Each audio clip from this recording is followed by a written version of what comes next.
Hello and welcome to Court of the Rings on twitch.tv/LOTRO stream, youtube.com/Lord of the Rings/live, and facebook.com/LOTRO. I am Lord of the Rings Community Manager Cordovan. Thank you very much for joining me here on a lovely Thursday with a very special interview. We have got with us Chance Thomas along with Janine Geckeritz and Anita Miller, a couple of musicians who worked on the Mordor soundtrack. And the reason we are here talking to the three of you today is because just yesterday, on November 1st, we released Huge Sound Records released the Mordor soundtrack. And you, as a player, can get it at hugesoundrecords.com/Mordor. So welcome to the show, Chance and Janine and Anita. Thank you very much for being here. Thank you. Hey, Jerry, it's always fun to be with you. Can I tell you a little bit about these two lovely ladies? Yes, please do. So let's start with Anita. Anita's a French horn player. Anita's played on several of my scores over the years. And in fact, if some of you remember the Riders of Rohan video, Anita was featured in that video too. She's well-spoken and a great player. Say hi, Anita. Hi, everybody. Excellent. So, and this is Janine Geckeritz. Janine plays the flute. I should say she plays the flutes, which we're going to get into in just a minute. But Janine has also played on a lot of Lord of the Rings stuff over the years. So we're excited to have them both here with us. Hello. Yeah, it should be very cool. We're actually going to be playing a little bit of the music and then talking about the creation of the music and that too. I guess I should probably start with you, Chance, and say that last time we interviewed you about the release of the 10th anniversary soundtrack and doing the soundtrack for Mordor, one of the very first questions we got was, when can I get the Mordor soundtrack? And the answer is right now. That's right. Yeah, it's exciting. You know, it's funny. For over 10 years, there were no soundtracks from this game. And now in just a few months, we've had two of them. So it's exciting. Standing Stone Games has allowed us to do some new things with Lord of the Rings Online that we weren't able to do before. So I'm really happy that Mordor is out. We just announced the release yesterday, and already people from China, the Netherlands, Germany, the UK, all over the world are picking up copies of the soundtrack. So that's very exciting. And you can see the URL at the bottom of the screen here. It's hugesoundrecords.com.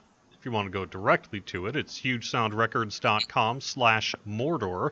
And we'll put a link to that in the chat as well, so I'm sure that should be pretty easy to find. Additionally, it's linked over on Facebook, LOTRO.com, Twitter, and all over Chance Thomas's and Huge Sound Records social sites as well. So, all right, so we have introduced the guest, the flautist and the French horn player, and we are going to actually, I guess, delve a little bit into one of these tracks. Why don't we set that up a little bit? Let's do it. So we're going to be talking about a song on the album called After the Fall. And let me give you some background to this track. When I first sat down with Chris Pearson on the phone and we started talking about the Mordor as Lord of the Rings Online was going to present it, I got a description of all the key areas that were going to be in it. And Dor Amarth really stood out to me. And I saw the visuals for it. And I thought, this is it's desolate, it's eerie, it's creepy. And yet, everything we do is still Tolkien. So no matter how dark, no matter how oppressive, no matter how ugly, there has to be this reaching for light. There has to be this thread of beauty that goes through it. And I thought, oh man, how can I do that? How can I create something that sounds eerie and creepy and ugly and yet beautiful at the same time? And I had this idea that I wanted to bring in Janine and have her play on the bass flute some low pedal tones, and then also do some overblown harmonics and bring in a couple of different bass flutes so that you could have a little bit different tone, and then also bring in the alto flute.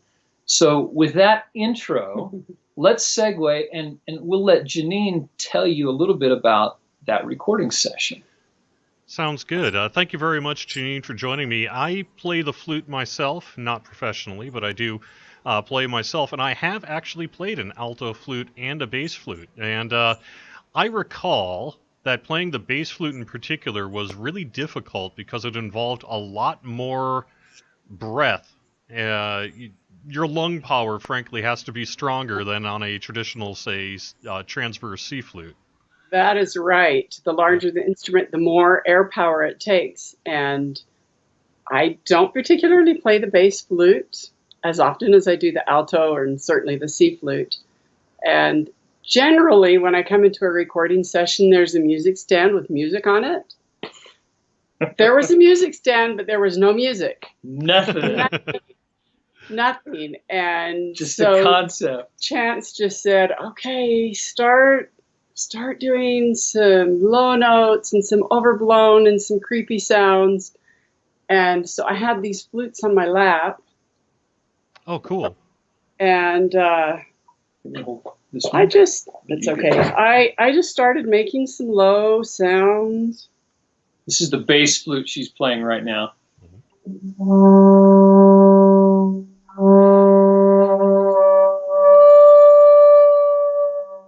And I just started doing some experimenting, and it was very interesting because Chance is in his booth and I'm out in the studio, but he has a camera on me. And he said a few minutes in, he could just see my head go down and my eyes closed. And I started getting in this groove of creepiness going across this vast, Yeah. desolate She area. totally zoned out. Or zoned in.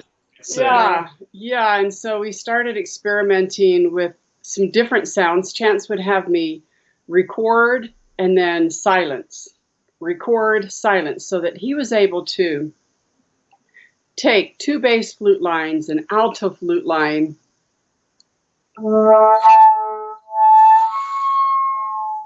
with some crazy sounds, and he overlapped them, and he did the composition with the different sounds that I had put together. Oh, that's very, very cool to hear that and see those instruments themselves. One of the things that's always fascinated me about the bass flute is that, and for those who just saw our video, it kind of loops back around on itself, and the reason for that is because it's such, it needs to be so big. Yeah, your arm simply couldn't reach otherwise. So Right. It's like playing a sprinkler pipe. yeah. Yeah, right. So you get a curved head joint. It's very awkward. The balance is different. Yeah. But it's this really great sound for Lord of the Rings, and especially for the Mordor series. Oh, that's incredible. So it was cool, Jerry, because initially I thought, okay, I'm just going to have these individual pieces of flute play one after another, one after another. And that sounded cool. But when I got all of the different stuff together, I thought, I wonder what it would sound like if I stacked some of it on top of it. Yeah. So I found these different little pieces, and I'd stack two bass flutes and one alto flute as if they were playing in a trio, and threw a little reverb on it. And dude, the sound. It's creepy. It is. It's but creepy. it's beautiful. Yeah. Kind of Yeah. ethereal. A little. So I think you've got a little clip of that you can play. All right, we're going to cut to that clip with some screenshots from our Mordor in-game footage as well. We'll be back in just a second. And this is the clip that has just the flutes, right? Correct. Okay, cool.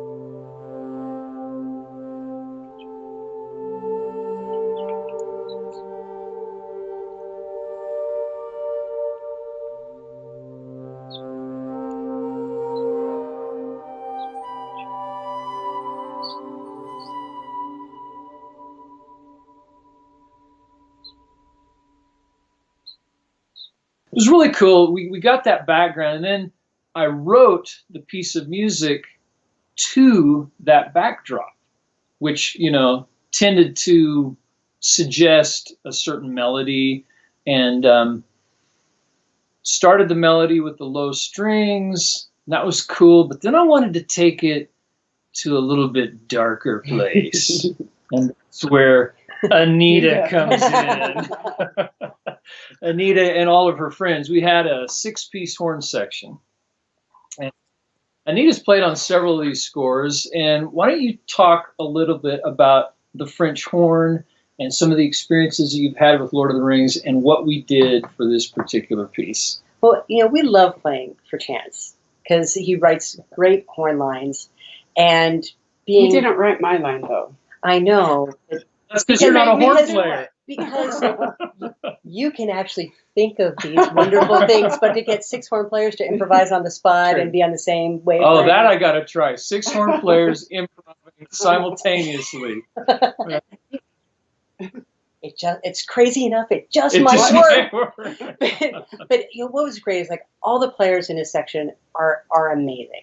Okay, and everybody has a special talent. And then when we all get together, we're real supportive of each other, and we kind of egg each other on. Mm-hmm. So of the lick that we're going to talk about in a minute, we have one horn player who just eats low notes for breakfast. Can play lower than the trombones, and is just an animal when it comes down there. Mm-hmm. And so when we were playing this line, we all basically just tried to match up with him. Yeah. And just kind of make this big, rattly, ominous kind of thing. It's got this raspy resonance to it that you don't get from the trombones. You don't get from a synthesizer. You only get it from the horn in that register. Yeah, when you try to get it with the trombone, it can get a little too nasally directional, whereas this just kind of envelops. Oh, yeah. That kind of enveloping sound of like the approaching creepiness. The call from far away, and right. But it's more like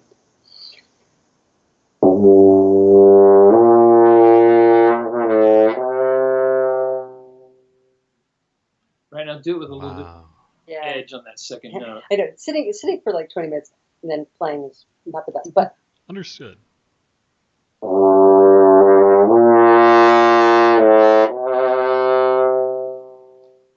Nice.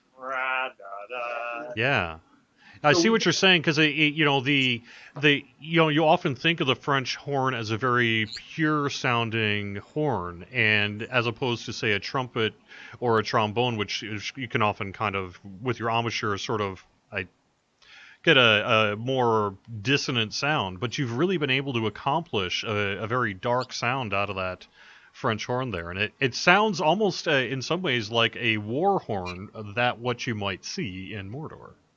Yeah, so. A war horn actually singing a melody. So do you have a clip of that, Jerry, you can play? I do indeed. Again, we're going to cut to the other scene here, and we will play a clip of that.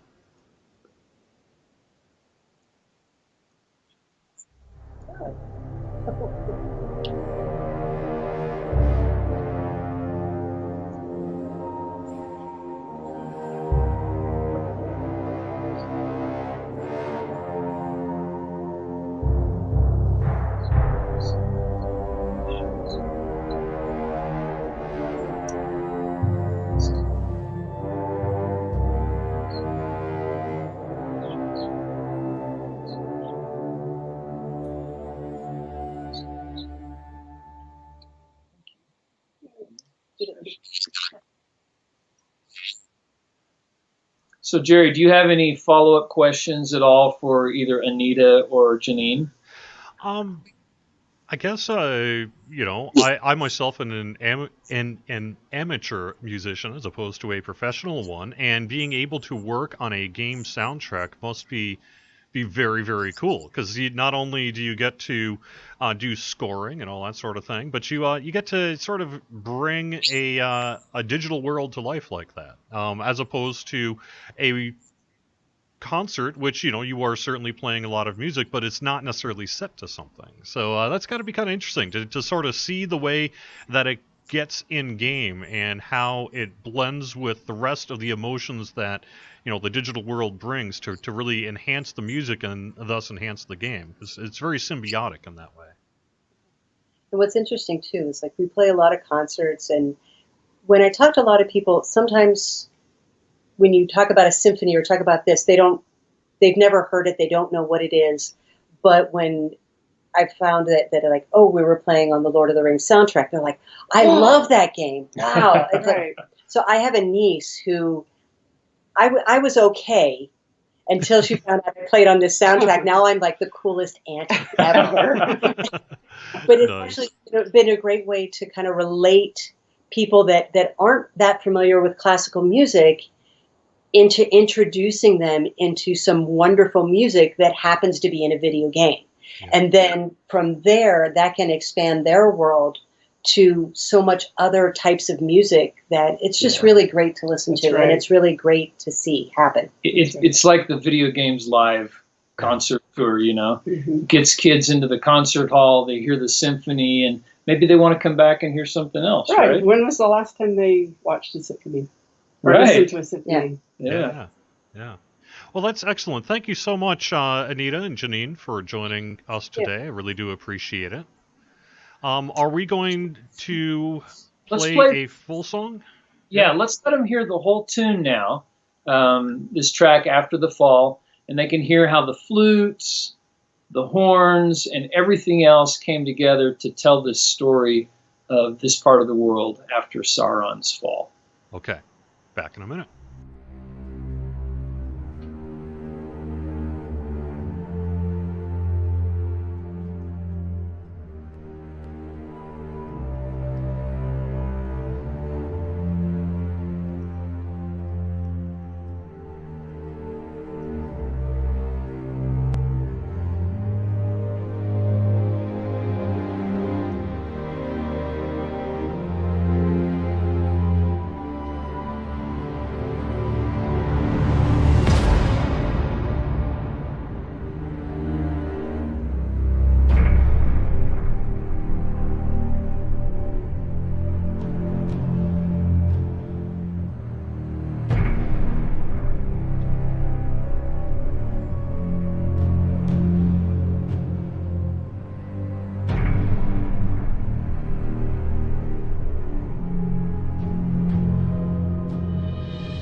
So welcome back. How cool was that?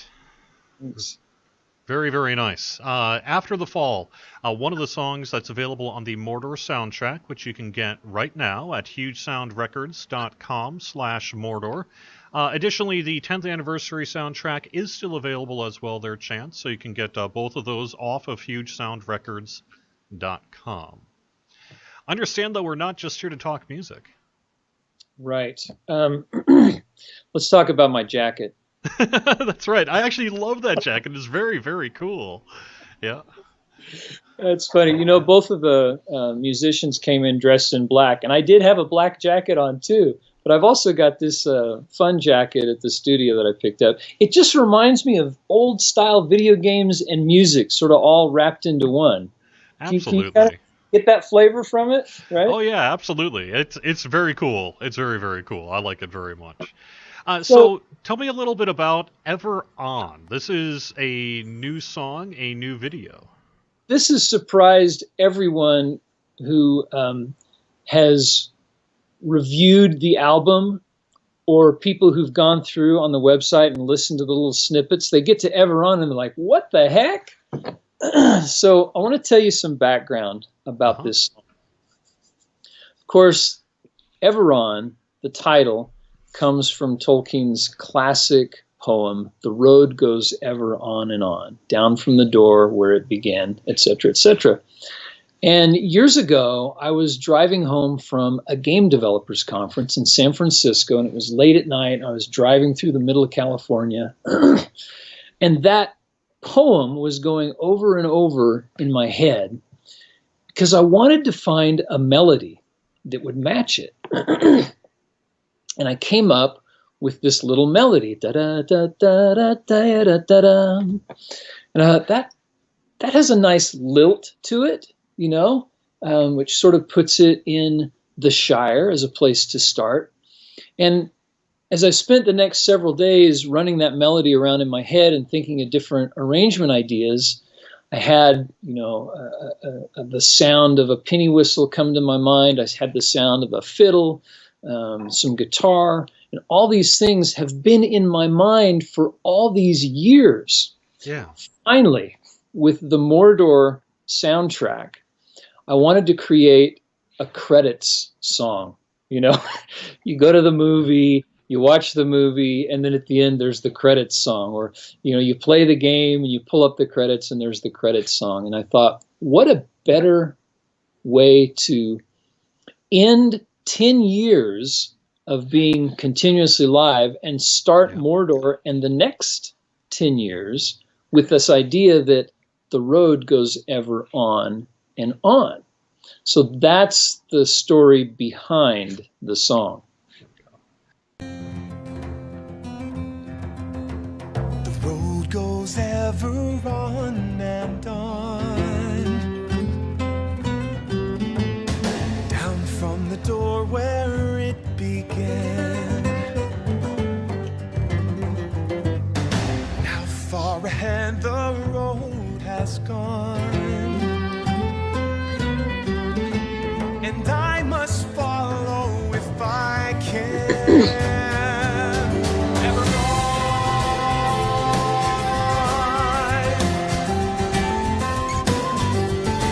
ever on,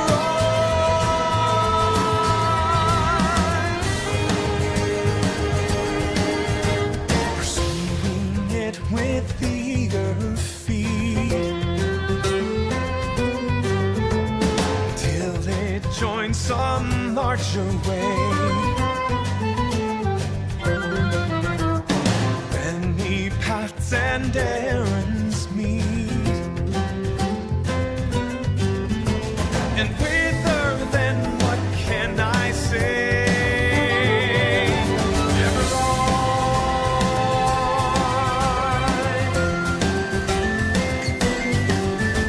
ever on, ever on.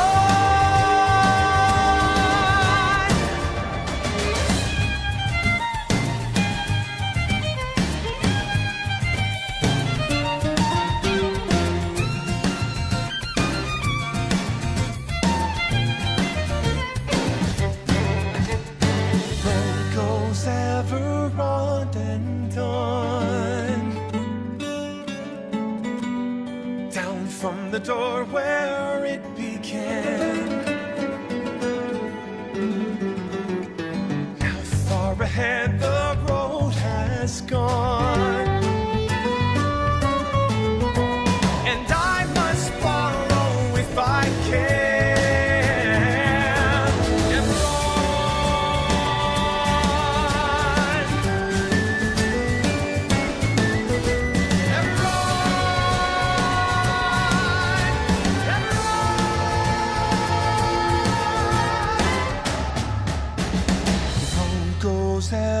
move on and on.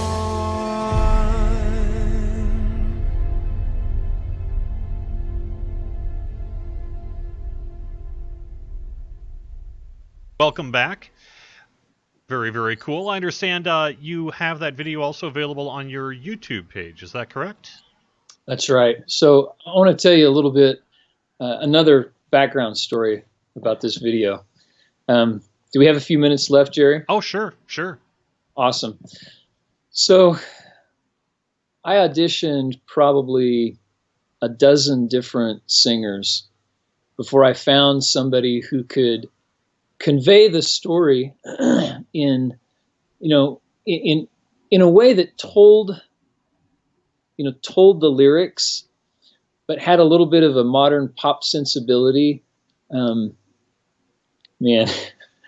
I ran the gamut. I had a guy come in and sing in a very old style Celtic voice. Didn't quite work. I had, a rock singer come in, didn't quite work. But David Osmond, who's the guy who you see there in the video, came in, and I just think there's such a genuineness. There's such it just felt right to me. Do you like his voice, Jerry? Do you like? Oh yeah, yeah. It sounded excellent, and you're right that it really fits. It straddles the line between, say, modern and but yet has enough of the sort of old country. Yeah, feel, exactly right. Yeah, yeah. Good. So, and Todd DeMel, who's the art director over Lord of the Rings Online and has been for years, had such a blast putting this retrospective together.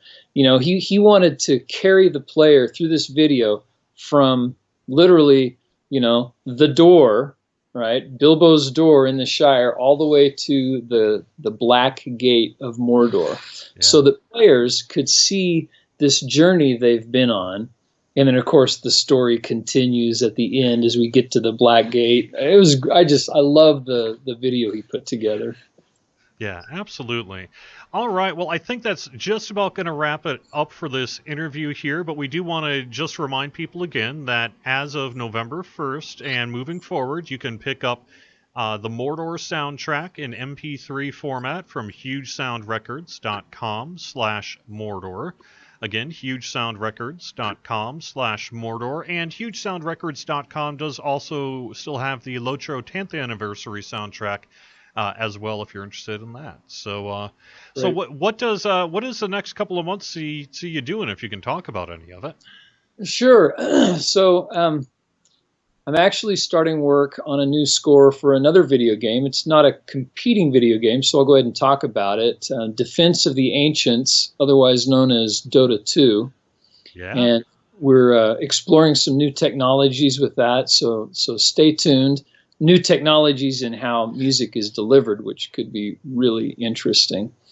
And then the usual film stuff, commercials, just produced an album. In fact, Janine, who was on the show earlier, we just released her solo album called Come Dream With Me, which is, it sounds fantastic too, if any of your players wanted to go look that up. So keeping busy, having a good time, Jerry. And where could they get that album? That's on Sound?